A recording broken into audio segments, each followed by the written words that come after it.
Olá pessoal, eu sou o Diogo Fontana, escritor, fundador da editora Danúbio.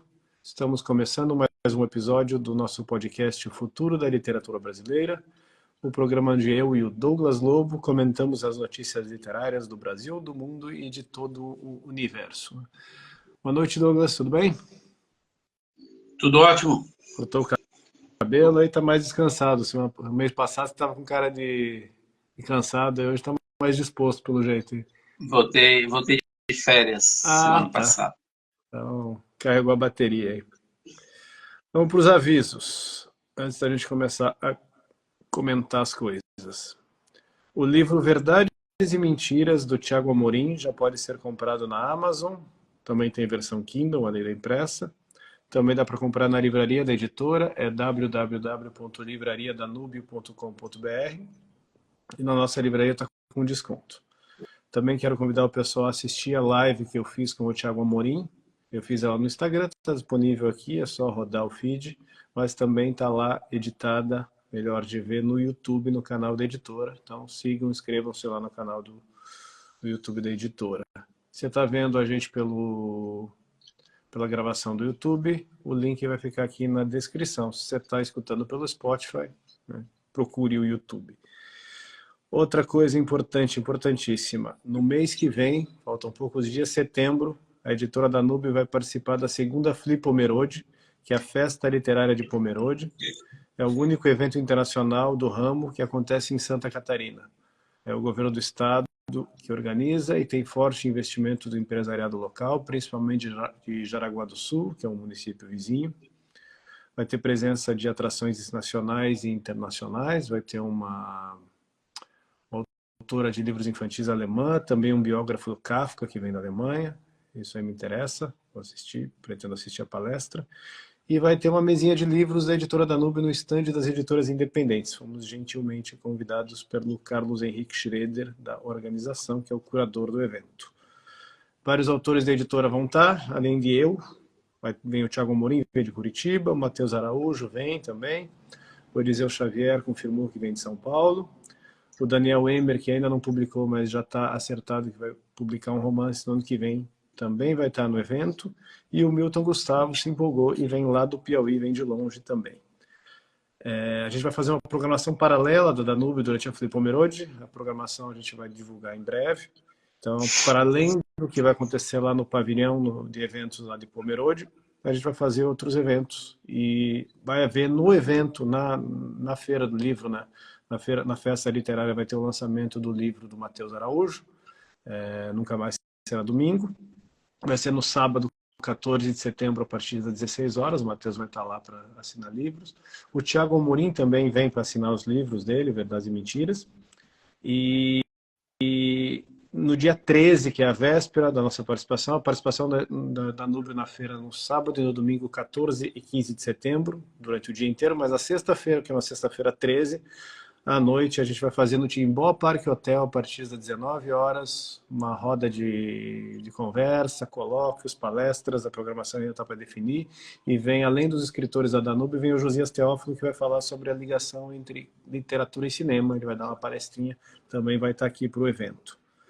Então, convido o pessoal que é de Santa Catarina, Rio Grande do Sul, Paraná, região, até São Paulo, ou quiser vir de qualquer outro lugar que venha, o Milton Vela do Piauí, para participar da Flipomerode e visitar o estande da Danúbio, comprar os livrinhos, ver o lançamento do livro do Matheus e participar dos nossos bate-papos. Então é isso, vamos lá conversar, temos uma pauta longa. Primeiro, antes de começar a pauta aqui, que a gente vai comentar notícias do último mês, eu quero pedir ajuda. Se o pessoal quiser me mandar notícias para comentar aqui, para a gente comentar, pode mandar no direct do Instagram sempre, ou no e-mail, contato@editoradanubio.com.br e mandar alguma notícia, qualquer coisa aí que achar que é interessante que a gente comenta. Vamos lá, notícias então de agosto. 5 de agosto do Publish News. Flipelô 2024 espera receber mais de 200 mil pessoas em Salvador. O evento já foi, né? Promovida pela Fundação Casa de Jorge Amado, a Flipelô trouxe uma homenagem ao cantor e compositor Raul Seixas. É a festa Literária Internacional do Pelourinho, Felipe Pelot, ocorreu entre os dias 7 e 11 de agosto no Centro Histórico de Salvador, promovida pela Fundação Casa de Jorge Amado, e nesta edição trouxe uma homenagem ao cantor e compositor Raul Seixas. O que você acha de uma festa literária homenageando um roqueiro?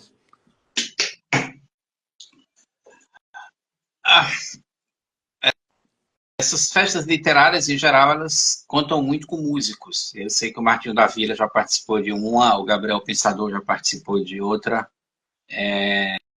Eu acho que isso reflete, na verdade, mais uma lógica da organização. É claro que o pessoal vai dizer, não, mas a poesia começou como cantada na Idade Média.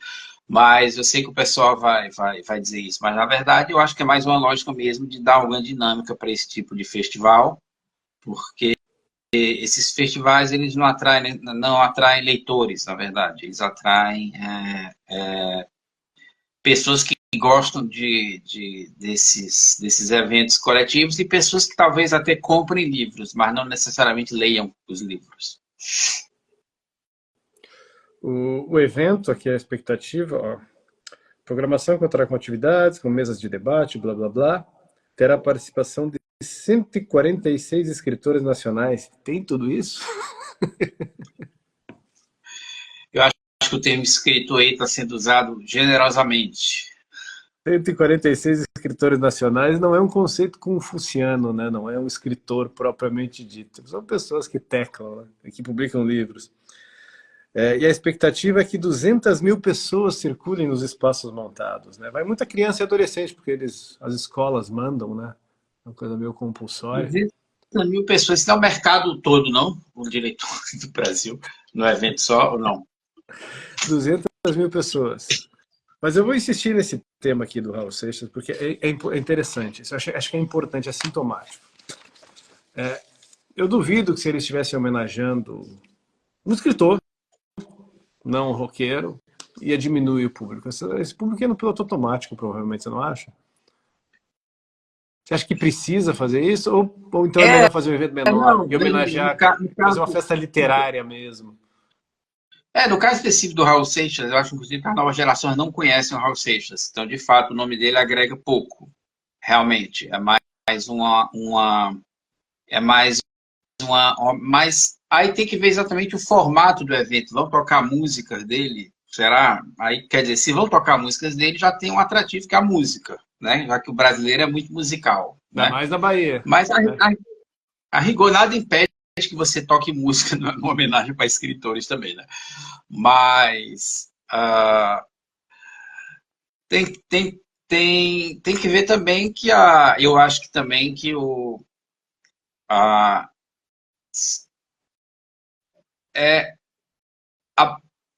acho que em termos de música, talvez a escolha seja até boa, comparando com o que a Bahia tem para oferecer, né? Então, eu acho que escolher o Raul Seixas foi até um bom gosto, né? Se você analisar friamente. Mas, de fato, agora é porque eu acho também que por trás desses festivais literários também tem muito uma concepção que eu sei que é muito, muito disseminada entre o pessoal da área de letras. Inclusive, tem uma crítica que se chama a Flora Susequinte, que ela defende isso, de que a literatura não pode se ver como arte isolada, que ela tem que se ver como arte integrada às outras artes, o grande diálogo entre as linguagens, né? Vamos dizer assim. Talvez essas feiras, eu falo de ler sobre, que eu nunca fui com feira literária, porque eu não me empolgo, mas talvez essas feiras partam da concepção de que a literatura não pode se fechar no universo eminentemente literário, que ela tem que dialogar com várias manifestações artísticas. Falou de música. No caso da Bahia, é melhor dialogar com Raul Seixas do que com Ivete Sangalo. Jamil e Uma Noites, Ricardo Chaves, é tudo desatualizado nos cantores de axé. A abertura do evento foi, né, com o show Carlos Eladio Toca Raul, cantor e compositor Carlos Eladio, companheiro de Raul Seixas no grupo Os Panteras. Deve ser um senhor octogenário, né? E participação especial da Vivi Seixas, filha do Raul Seixas, e do VJ Gabiru. Eu gostei do apelido VJ. Eu conheci a Vivi Seixas, ela é DJ, ela tocou numa casa noturna quando eu da minha ex-vida em Balneário Camboriú. Eu não vou entrar mais em detalhes, mas ela foi DJ numa festa que eu fui lá. Também é coroa, também é velhinha, também deve estar bem velhinha. Poeta, cantor, compositor, produtor e multi-instrumentista, Raul Seixas é considerado o pai do rock brasileiro. E essa parte eu grifei aqui, eu tinha que ler na reportagem. Sua paixão pelos livros vem desde sua infância. E o cantor pensava em ser escritor, inspirado pela figura de Jorge Amado. Isso quer dizer que a Flipelô, desse ano, homenageou um aspirante a escritor. Sim, sim, sim, perfeito. Ela está homenageando o aspirante. Se ele pensou em ser escritor e não se tornou escritor, né? Na verdade, o Merece uma Paulo Coelho, homenagem. né? Merece uma O Paulo homenagem Coelho. de um evento com 200 mil pessoas que movimenta um monte de dinheiro público, um monte de renúncia fiscal. Eu acho que faz todo sentido. Eu não vou ser chato. Não sejamos chatos, né, Douglas? Eu acho que faz todo sentido. Tá certo isso. A única Isso me lembra um quadro dos relação do... Trapalhões, que o Mussum está sempre defendendo o governo. Aumenta o preço do arroz, aí o Mussum fala, o governo tá certo, o governo tá certo. Aumenta o preço do feijão, o Dedé tá lendo a notícia, e o Mussum fala, o governo tá certo, o governo tá certo. Eu acho que o governo tá certo.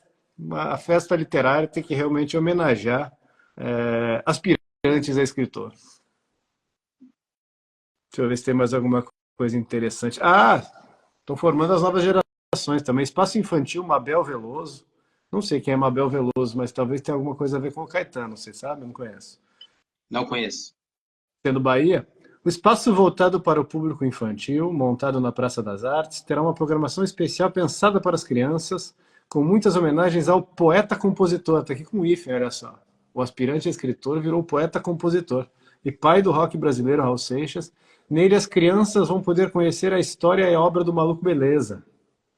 Além disso, lá, o premiado escritor baiano Itamar Vieira Júnior irá lançar o livro Chupim, seu primeiro livro para crianças. Eu fico feliz que eu não sou mais criança. De fato, e parece que o Itamar Vieira tá querendo entrar mais um outro escritor a entrar nessa onda de mercado infantil, que é uma coisa muito comum no Brasil, porque as pesquisas mostram que depois dos 40 anos o brasileiro não lê mais, né, basicamente. Olha, eu acho que depois dos 12, mais ou menos, 40... Mas aí o cara tem que passar pela universidade, né? Tem que estudar para concurso, tem umas coisas que fazem o cara ler em algum nível, mas dizem que depois que o brasileiro tem um emprego mais ou menos, que a vida dele se estabiliza, ele se casa, tem filhos, ele não lê mais, não existe mais livros na vida do brasileiro. Então existe uma propensão muito grande do mercado editorial se voltar para crianças, e eu acho que o Itamar Vieira percebeu essa oportunidade. Aliás, há quem diga que o mercado inteiro hoje está voltado para crianças. Eu vi um podcast do Quentin Tarantino, que ele comentava que o próprio cinema americano ele começou a focar muito em crianças, talvez seja uma tendência mundial, porque as marcas descobriram, né, que quem principalmente com essa geração de pais novos, que não diz não para as crianças, o ímpeto de consumo na família é a criança. É a criança que decide como a família gasta o dinheiro. Olha só que interessante. Se você usar criança e adolescente de forma mais abrangente e não como um conceito biológico, aí realmente, analisando apenas a maturidade intrínseca das pessoas, o mercado editorial está realmente bem voltado para crianças e adolescentes quase em sua totalidade, né? Porque você tem crianças e adolescentes de 30 anos, 40, 50, por aí. Tem um livro da Diana West, The Death of the Grown Up, A Morte do Homem Adulto, né? E acho que esse é o mundo que a gente vive. Não existem mais adultos, é tudo para criança, inclusive os livros. Então essa aqui é a Flipelô. Outra coisa interessante aqui da Flipelô. Isso aqui eu acho sempre assim... A gente tem que torcer para o Itamar Vieira dar certo escrevendo para criança, que ele escreve mais para adultos. Você tem toda a razão, você tem toda a razão. Desejo todo sucesso para o Itamar Vieira, para que ele faça muito, muito, muito sucesso comercial e venda muitos livros para criança. Não e aí os livros sejam adaptados, mas para as outras crianças por aí. Aí os livros virem animações e ele deixa de escrever em definitivo. E se ocupe toda a totalidade do tempo dele, isso aí. Tem aqui o hashtag Circule um Livro, né? A ação irá promover a troca gratuita de livros de vários gêneros. As pessoas poderão retirar um livro gratuitamente e deixar outro no lugar em um dos pontos disponibilizados. Você já viu alguma vez na história universal essas coisas darem certo? Eu lembro que em Balneário Camboriú, quando eu morava, a prefeitura gastou um dinheiro, pôs umas caixas de acrílico anexas aos bancos do calçadão da orla da Avenida Atlântica. E o intuito era isso aí, era promover a cultura, desenvolver nas pessoas o hábito da leitura, incentivá-las a ler, né? Eu imagino que o secretário da Cultura devia ser um homem eruditíssimo lá em Balneário Camboriú, à época, né? E os vereadores também, deviam ser assim, neo-atenienses. E eles fizeram aquelas caixas de acrílico para que houvesse essas trocas. E eu sempre dava uma olhada dentro, né? Primeiro que quase sempre aquilo ali era catado pelos catadores de lixo. Eles levavam aquele livro embora, coitado, que eles precisavam daquele papel para revender. E quando tinha livro, era assim, Marta Medeiros, Crepúsculo, tinha revista, às vezes a pessoa colocava revista, colocava Capricho, colocava Placar, a quatro rodas. E aquilo ali ficou alguns meses, as caixas começaram a se degradar, não teve manutenção, e a prefeitura tirou tudo aquilo, e eu acho que não incentivou nenhum ser humano no universo a ler. Você já viu isso aí funcionar? Eu acho que isso é útil quando você está precisando de espaço na sua casa e tem que se livrar dos livros. Eu acho que isso é Mas era o que muito o pessoal útil. estava fazendo. Obviamente estavam jogando fora. Em vez de jogar fora, Balneário Camboriú também não tinha sebo, né? O pessoal estava despejando lá jornal velho, revista velha, livro ruim. É, Isso para mim reflete, Douglas, uma visão completamente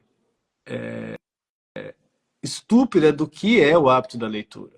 As pessoas acham que é um passatempo, que precisa ser estimulado, que se você fizer determinadas medidas como essa, bonitinhas, ou que só para foto, né? Medidas instagramáveis, as pessoas magicamente vão começar a ler, sendo que esses próprios atores, os agentes dessas iniciativas não são lá leitores muito vorazes, né? Isso aí mostra que o pessoal não tem a menor ideia, que é uma coisa que eu sempre digo, que a sociedade brasileira, de modo geral, não sabe para que serve um livro. Elas acham simplesmente que é apenas mais um passatempo, e não que é uma forma de transmissão de conhecimento ao longo das gerações, e que você lê um livro para aprender algo, mesmo que seja uma obra de ficção, uma compilação de poemas, né? As pessoas não sabem para que serve o livro. Elas acham que é simplesmente eu vou relaxar, abrir uma garrafa de vinho ou pegar uma xícara de chá e ler um bom livro para, assim, no final do dia, como uma forma de prazer. Até pode fazer isso, né? Mas as pessoas acham que é só isso, né?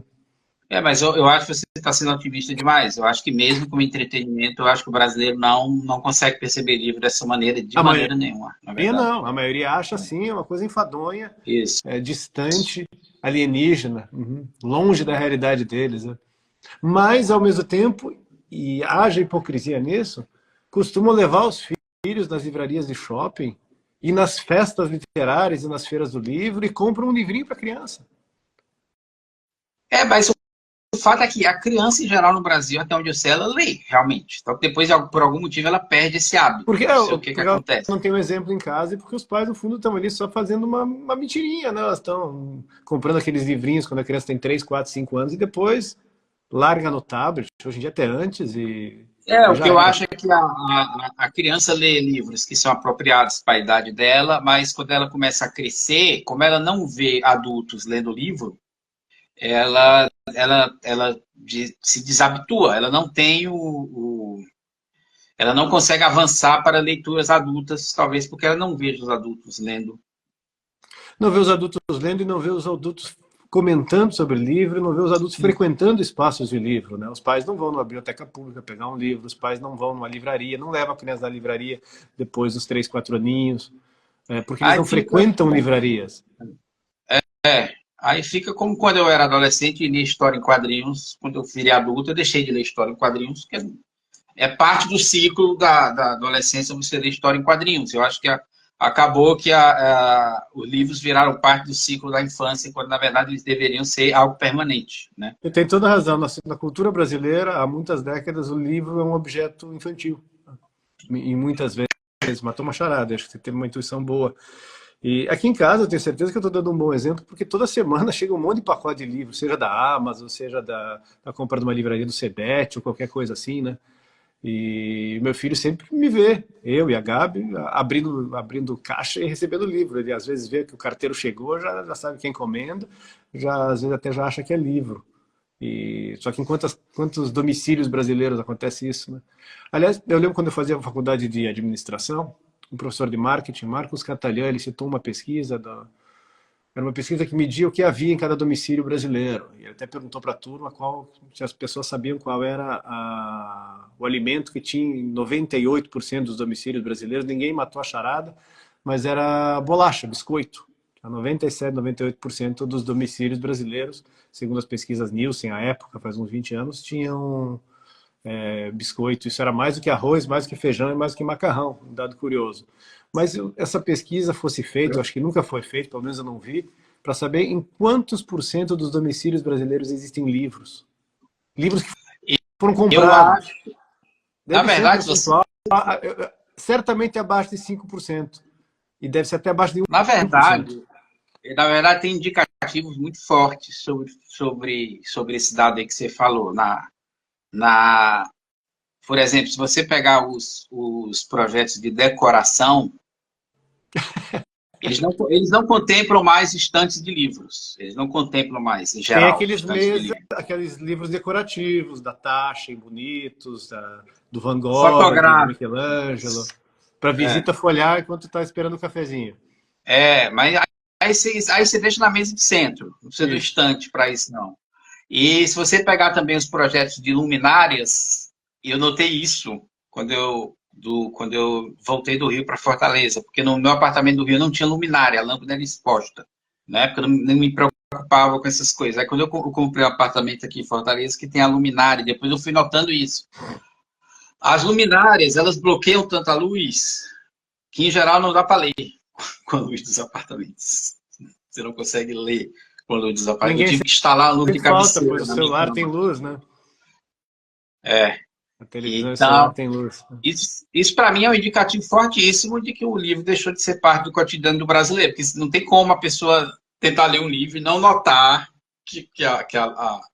a lâmpada dela não funciona. Então, se não tem cabeceira de mesa na casa da pessoa, ou um abajur, ou qualquer coisa assim, essa pessoa não lê livros, porque a luminária dela não deixa ela ler livros. Tem razão, imagina a pessoa. Até em hotel, quando eu fico em quarto de hotel, muitas vezes eu não consigo ler livros à noite.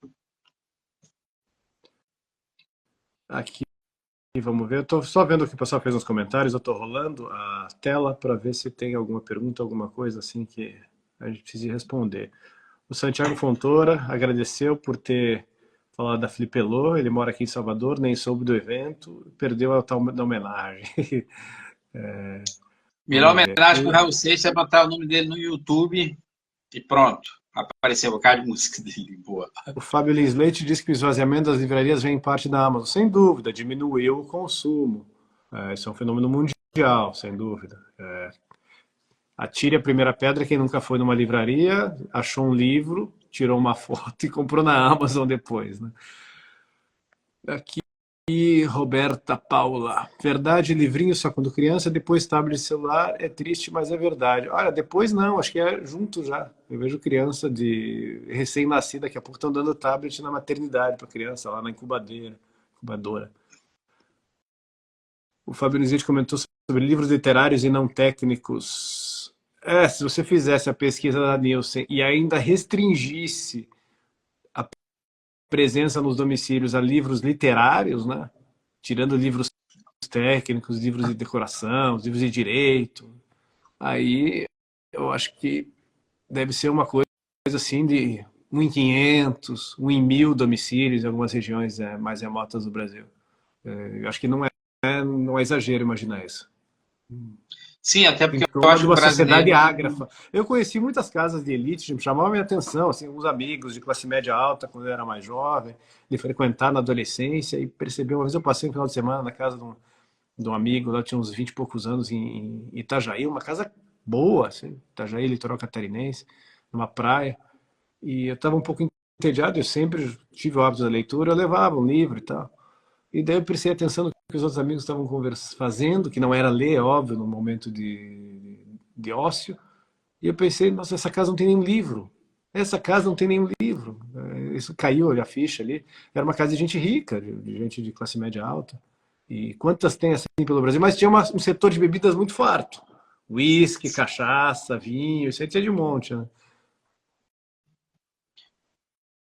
Não que É o não precise ter, estereótipo do pode ter as duas rico, coisas.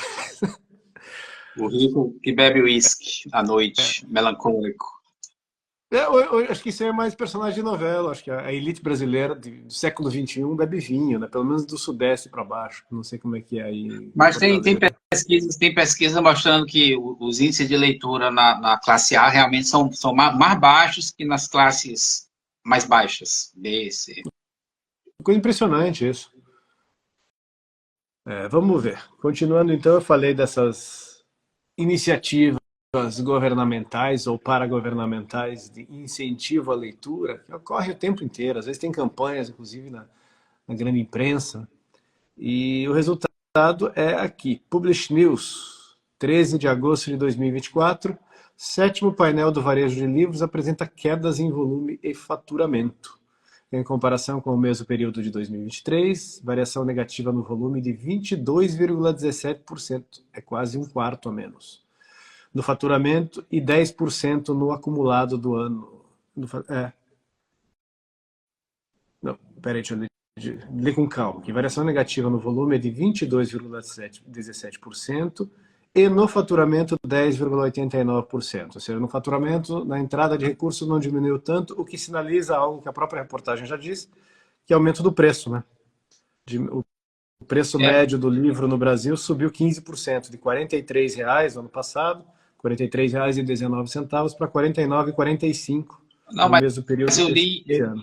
Eu li há algum tempo que os livreiros fazem isso. Quando eles percebem que o ano vai ser ruim, está terminando o ano, eles aumentam o preço do livro para poder... Ou deixam de dar desconto, provavelmente, né? Diminuem os descontos para dar uma segurada. Porque o volume, a queda, assim, é drástica. É como uma queda de volume de 22%.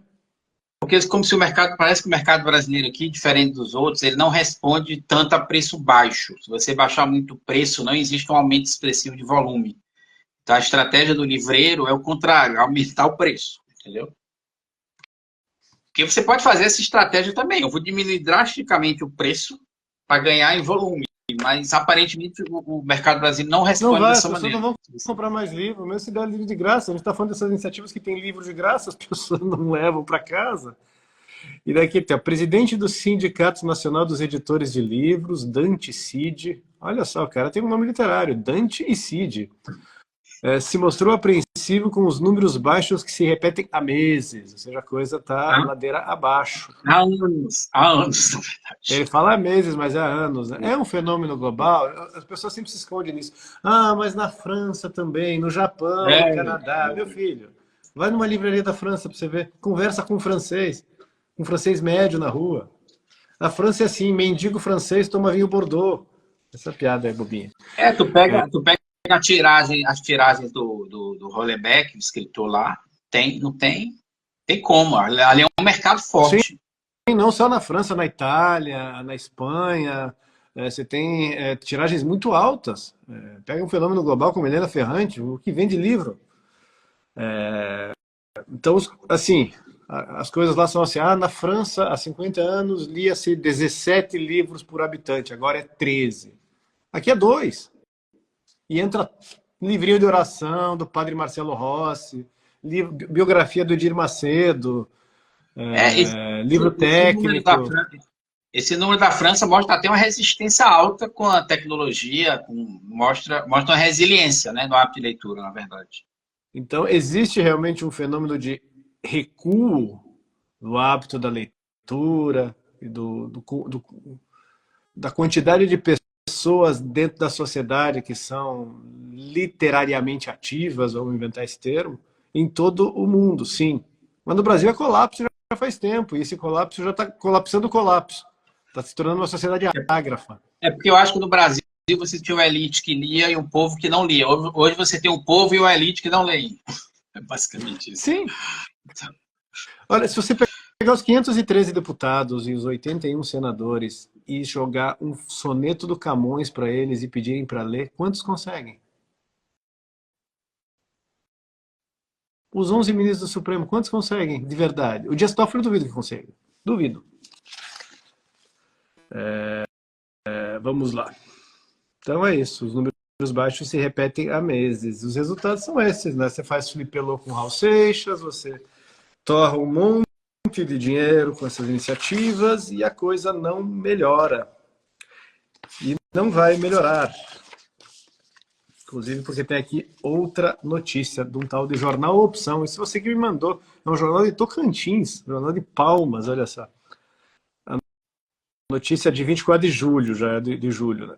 Mais da metade dos jovens brasileiros tem pouco ou nenhum hábito de leitura, que é desafio para a educação. Análise de dados de exames de educação mostram que o texto mais longo lido por alunos brasileiros não passou de 10 páginas. O estudo revelou que o texto mais longo lido por alunos brasileiros de 5 a 16 anos, de 15 a 16 anos, está pagado. Adolescente, não passou de 10 páginas. Depois na faculdade eles leem Xerox, né? Que é também 5, 6, 10 páginas, 8. Quando leem, né? Quando não pagam alguém para fazer os trabalhos deles, ou usam o chat GPT. O chat GPT, que agora virou o grande produtor de todas as teses acadêmicas do Brasil. Eu acho que eles consultaram um sujeito aqui que é formado em literatura com pós-graduação em psicologia forense. Não sei o que isso tem a ver com o ramo, mas ele é um especialista, pelo menos, sei lá, em bandidagem. Ele explica que o incentivo à leitura, blá, blá, blá, blá, blá, blá, deve se iniciar já nas fases iniciais da vida, para que a criança tenha intimidade com os livros. Tudo bem, concordo. A infância é uma porta de entrada imprescindível para o hábito da leitura. Tudo bem. Mas daí ele alerta que as novas gerações de pais são filhos de uma geração super tecnológica que não se preocupa com a leitura. A leitura começa lá na fábula narrativa com a criança que está às vésperas de dormir. Concordo. Depois, quando ela desenha, também é literatura. Não concordo, mas enfim. Agora, se ela fica na frente do tablet assistindo uma história que já está escrita, essa aqui, olha a expressão que essas pessoas usam, eu fico fascinado. Ela não entra como partícipe do ato literário. Então, a criança não entra como partícipe do ato literário. O dia que eu escrever essa frase aí, pode me colocar uma camisa de força. Além da falta de incentivo por parte dos pais, o ambiente escolar muitas vezes não ajuda, certamente não. Mas aí que vem a estupidez. O sujeito faz o diagnóstico certinho, sim, apesar do português horrendo. Mas aí, quando vem a hora de propor algo para sanar, vem bobagem. Vem mais do mesmo. São as caixas de acrílico na orla de Balneário Camboriú. São os cafezinhos em que você vai, que tem lá um espacinho para você levar livros e trocar. E nada disso funciona e jamais funcionará. Porque ele diz aqui que o modelo impositivo, onde a regra é a replicação de algo datado, somado à obrigatoriedade antes do prazer em si, ajudam a explicar os índices baixos de leitura e se tornam um desafio para a educação. Então, isso é um erro crasso que ele acabou de falar. Exatamente. Mas é um erro muito... Daí ele continua, antes de você comentar, vou só terminar aqui.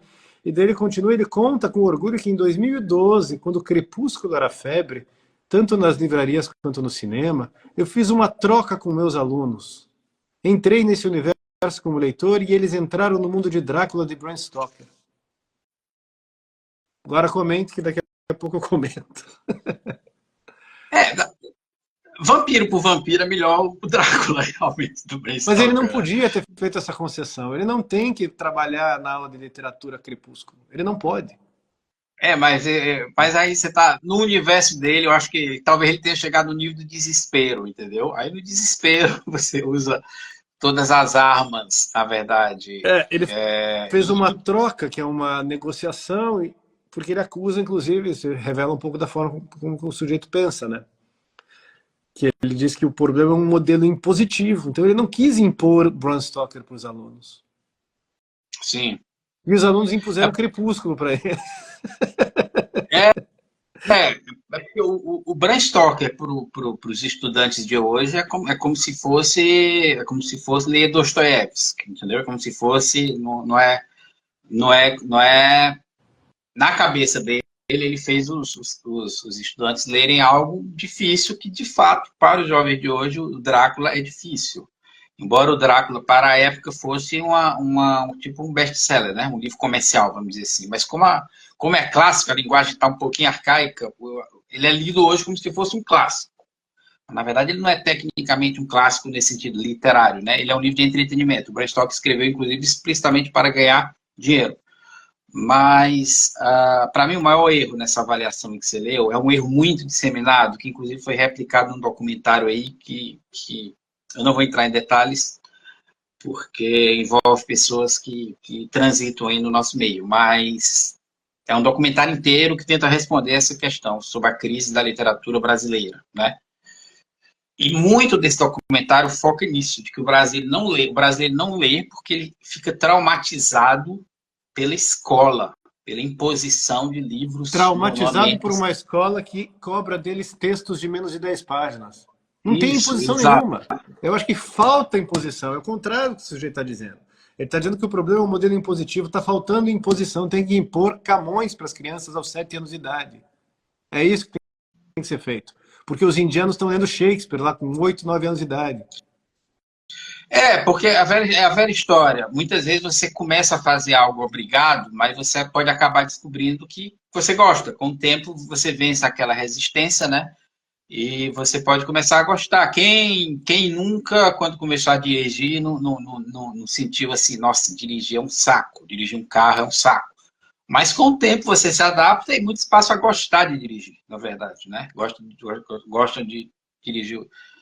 Então, e além disso, essa questão da imposição, que a imposição pode levar ao hábito, e na pior das Nem hipóteses, se necessariamente você o hábito, impõe. mas no caso a imposição de Camões vai levar à aquisição dos instrumentos para que o hábito seja possível. Sim, Porque se você entregar lá com 8, 9, 10 anos e for fazendo ano letivo após ano letivo, a leitura completa dos Lusíadas, como é feito em Portugal, meu Deus. Se for feito exatamente assim com a criança, quando ela chegar com 15, 16 anos, ela vai conseguir ler o Bram Stoker. Ela vai estar sim. apta para isso. E ela não vai fugir. Vão ter aqueles que vão fugir, mas vão fugir por outros motivos, não porque não conseguem ler, ou porque são os É, piores alunos, ou porque também não querem.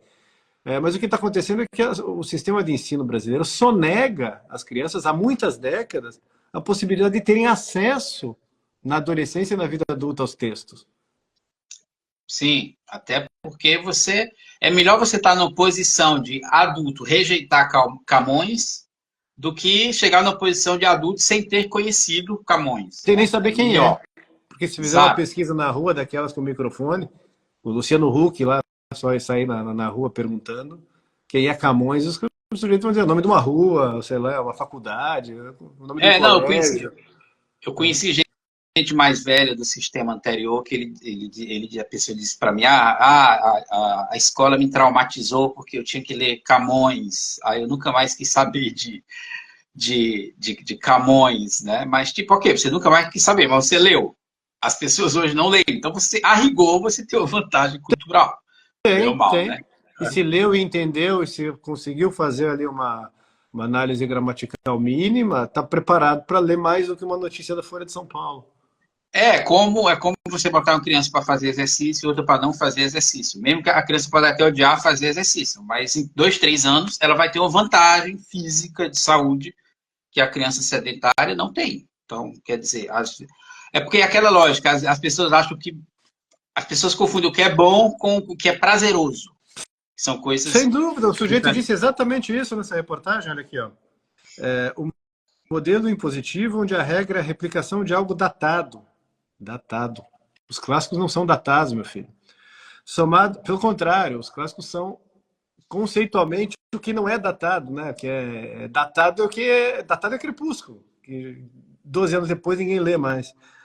O modelo impositivo onde a regra é a replicação de algo datado, somado à obrigatoriedade antes do prazer em si. Então ele quer que as crianças tenham prazer lendo, elas não vão ter prazer lendo, elas não têm prazer estando na aula, elas não queriam estar lá. Vamos ver aqui. Se você só der às crianças o que dá prazer a elas, o mundo é inviável, né? Então, Começa a mandar elas para o parquinho e não deixar elas dentro da sala de aula, porque elas não querem estar lá. Elas não querem ter sim, aula de português. Nenhuma, nem as que gostam da matéria. sim. E Impressionante a além confusão disso, mental das além pessoas. dessa questão, também tem uma questão. O adulto que por algum motivo não se deu bem com as aulas de literatura no colégio, ele tem por obrigação, uma vez adulto, superar esse trauma como adulto e preencher essa lacuna. A pessoa chegar com 40 anos de idade não lendo porque ficou traumatizado com as aulas de literatura, me desculpe, essa pessoa ela estagnou em termos de maturidade.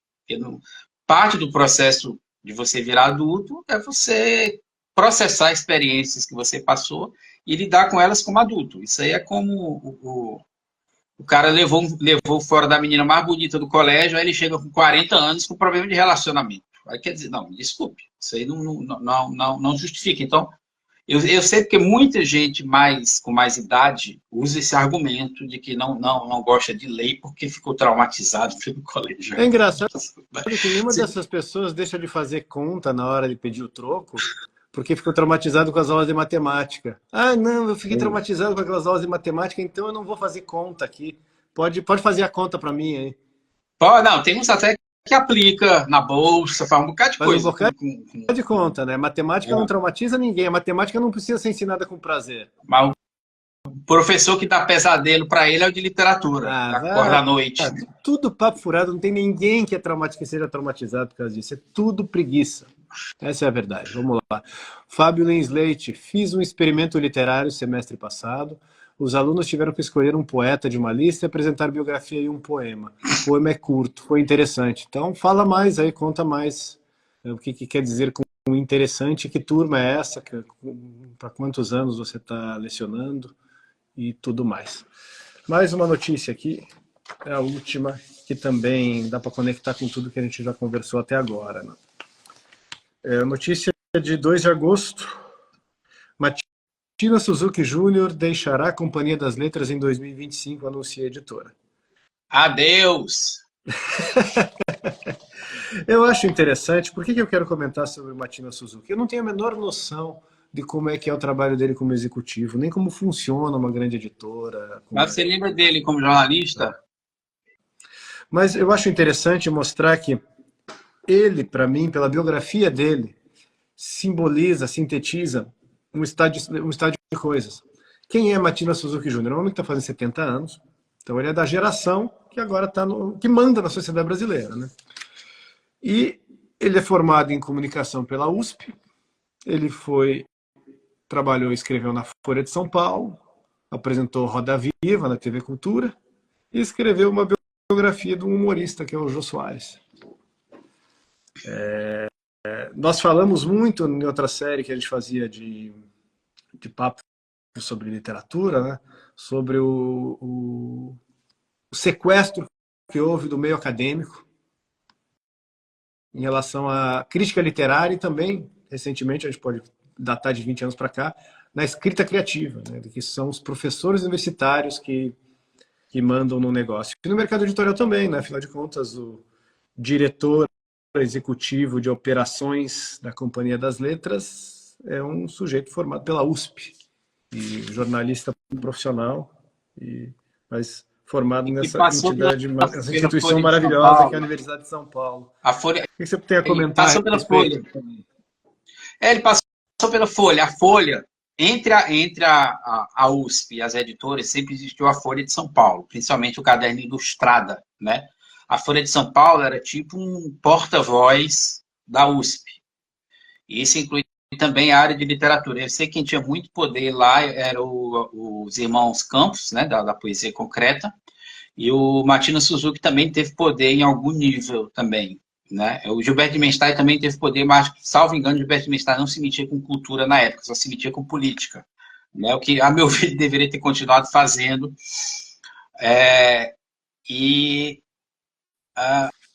O que você vê, na verdade, é curioso essa ponte, né? O cara se forma na USP, trabalha na Folha ele começa a divulgar a USP, inclusive tinha um caderno na Folha antigamente, não sei se ainda tem, porque eu não li uma jornal impresso, o Mais, caderno Mais, que era só o povo da USP escrevendo.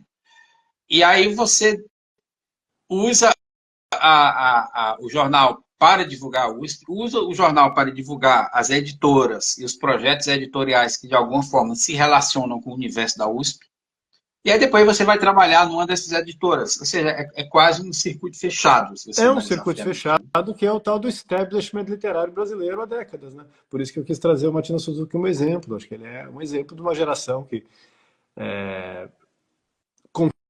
conforma o establishment, o estamento, né? Aquilo que está estabelecido como o circuito literário brasileiro, cujo resultado é esse que nós estamos analisando e conversando aí sempre. Né? Não tem escritor, ninguém sabe mais ler. Esse é o legado dessa geração. Então, Machina Suzuki, não sei se ele é um bom gestor executivo, talvez seja. Ele que foi o responsável pela fusões e aquisições, a entrada da Penguin no Brasil e tudo mais. Mas esse pessoal, do ponto de vista cultural, vai deixar ruína pra gente. Já deixou, né? Um desastre. Porque, na verdade, o que eu vejo em pessoas como Machina Suzuki é que, tipo, a pessoa resolveu o problema dela. Ela não existiu o problema literário. A pessoa não se dispôs a resolver o problema cultural. A pessoa se dispôs a resolver um problema dela.